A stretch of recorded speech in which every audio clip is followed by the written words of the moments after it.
दोस्तों तैयब उर्दुगान 2003 से अब तक तुर्की के प्रेसिडेंट है। दोस्तों तैयब उर्दुगान ने सेक्युलर तुर्की को एक इस्लामिक तुर्की बनाने की बहुत कोशिश की है और इस्लामिक कानून भी नाफिज करवाए हैं। तुर्कों की पुरानी तारीख अगर देखें तो 1299 से लेकर 1923 तक के तुर्की एक इस्लाम का मरकज़ बना रहा, जिसको आज हम खिलाफत उस्मानिया के नाम से जानते हैं, जो बहुत बड़ी और ताकतवर खिलाफत थी। खिलाफत उस्मानिया का ताकत का अंदाज़ा कुछ ऐसे लगा है कि इसे जब तोड़ा गया तो यहाँ से बहुत सारे मुल्क निकले। आर्मेनिया, इराक, उर्दून, फ़िलिस्तीन, बल्गारिया, मक्का और मिस्र भी इसमें आता था। और इसके बाद 40 मुल्क वजूद में आए खिलाफत उस्मानिया, जिसको हम अंग्रेज़ी में द ग्रेट ऑटोमन एम्पायर कहते हैं।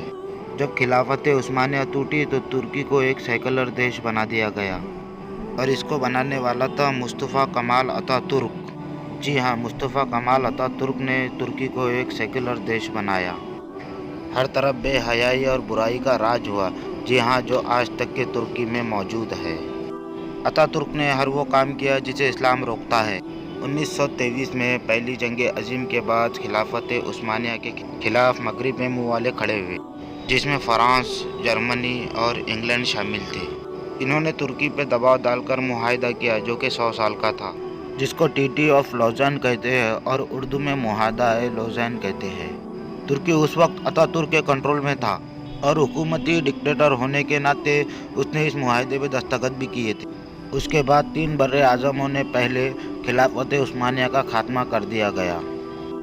खिलाफत उस्मानिया के आखिरी सुल्तान और उनके पूरे ख़ानदान को उस मुल्क से दरबदर कर दिया गया और उनकी पूरी जायदादों को जब्त कर दिया गया। इस्लाम और खिलाफत के नाम पर पाबंदी लगाकर एक तुर्की को एक सेकुलर देश कर दिया गया। इस मुआहदे में ये भी था कि तुर्की 100 साल तक के अपने ज़मीन और अपने समंदर से कोई भी ऑयल नहीं निकाल सकता और तुर्की समंदर से गुजरने वाले अपने बहरी जहाज़ों से टैक्स नहीं लेगा।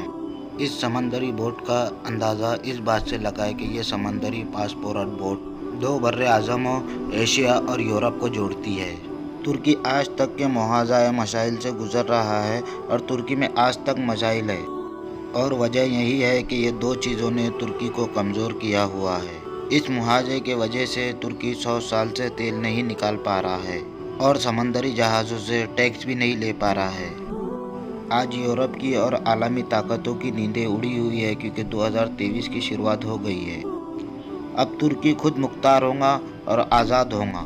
दोस्तों, जैसे कि हम देख सकते हैं, तुर्की के सदर इस्लाम से बहुत मोहब्बत करते और अकीदत रखते हैं और उर्दुगान पूरी जान लगाएंगे कि तुर्की पहले की तरह एक इस्लामी खिलाफत बन जाए। उर्दुगान को इस्लाम से बहुत मोहब्बत है और उर्दुगान हर मुसलमान कंट्री के साथ मुसीबत में खड़े भी रहते हैं। इसीलिए तुर्की के बहुत से इलाकों में इन्हें सुल्तान भी कहा जाता है, जिससे खिलाफत उस्मानिया के दौर की यादें भी ताज़ा होती है। इसीलिए दुनिया को ये खौफ है कि उर्दुगान तुर्की को फिर से खिलाफती निज़ाम की तरफ न ले आए। यही वजह है कि आपको याद होगा 15 जुलाई 2016 को तुर्की की फ़ौज ने तुर्की से बगावत की। तुर्की में मशअले लगाने की कोशिश की गई, लेकिन तुर्की के लोग उर्दुगान से बहुत मोहब्बत रखते हैं। जब उर्दुगान ने वीडियो से ये पैगाम भेजा कि सारी अवाम अपने घर से निकल आओ, तो सारी अवाम अपने घर से निकल आई और फ़ौज से लड़ना शुरू करा और यहाँ तक के लोग टैंकों के सामने भी लेट गए थे कि हमारे ऊपर से टैंक गुजार दो, लेकिन हम उर्दुगान को अरेस्ट नहीं होने देंगे। और इस तरह अवाम ने उर्दुगान की हुकूमत को बचा लिया। लोगों से अपने इस लीडर की ऐसी मोहब्बत की मिसाल तारीख में बहुत ही कम मिलती है और इस तरह तुर्की में ऐसी बहुत सी साजिशें हुई पर कोई कामयाब नहीं हुई।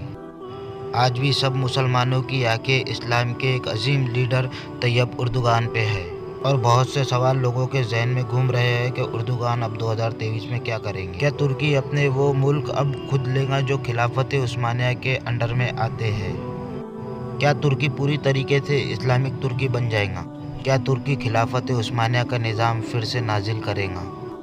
ये तो अब वक्त ही बताएगा, क्योंकि 2023 की शुरुआत हो चुकी है और अभी तक तुर्की की तरफ से कोई फैसला नाजिल नहीं हुआ है।